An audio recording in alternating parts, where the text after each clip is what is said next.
I had a preacher friend of mine. He was a holiness preacher, very good guy. He married a woman who had lost 2 of her husbands. The first man died. The second husband died. Nice lady. So they married. He told me something very strange. People didn't know this.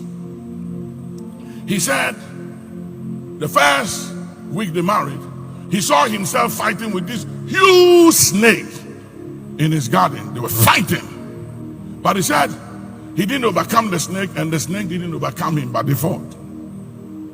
Few years after, I heard that he was having issues with women sleeping around. And I tried to engage him, and I realized that because they couldn't kill him, they have to investigate the bloodline and find something in the bloodline that they can activate to use it to destroy the marriage. Cut a long story short, after some few years, the marriage didn't work, and the lady became single again. What was the problem here? She's not meant to marry. She's designed by a programming from her bloodline not to marry. So whoever marries that woman, you have to be very anointed and strong in the spirit to be able to override that snake. If you are not strong and anointed and you marry her, that snake will do you in. He will. I had another friend. He said, Nick, pray with me. Anytime I have a business idea to do something and I tell my wives, as soon as I tell my wife, the whole thing fails. So I said, stop telling her. He said, but that is not honesty. I said, my friend, be wise. Be wise. And so he stopped telling her things, and things were moving. Why? Because there was something working against her to make sure that her husband becomes a failure.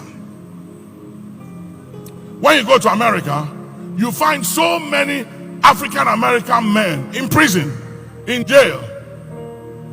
And if you look at it carefully, you realize that there are some women, if you marry them, you will either fail or you go to prison or you die prematurely. I'm just telling you. You can look at me any way I'm a spiritual man. I've seen things and I know things. I'm telling you. And there are some men too, when you marry them, if you are not prayerful, some things will happen to you that you will ask yourself, what happened? But it's because something is following them to make sure they fail.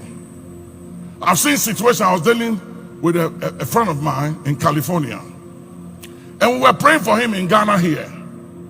And I called him. I said, has anybody in your bloodline killed somebody before?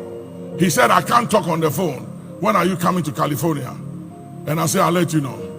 So I flew to California. He picked me up. We went for a drive. He said, my grandfather killed somebody in the plantation. He shot him and killed him. But he was very, very wealthy, so they didn't touch him. They let him go. And he said, it bothers me a lot. And he said, but why did you ask? I said, that blood is still crying for vengeance.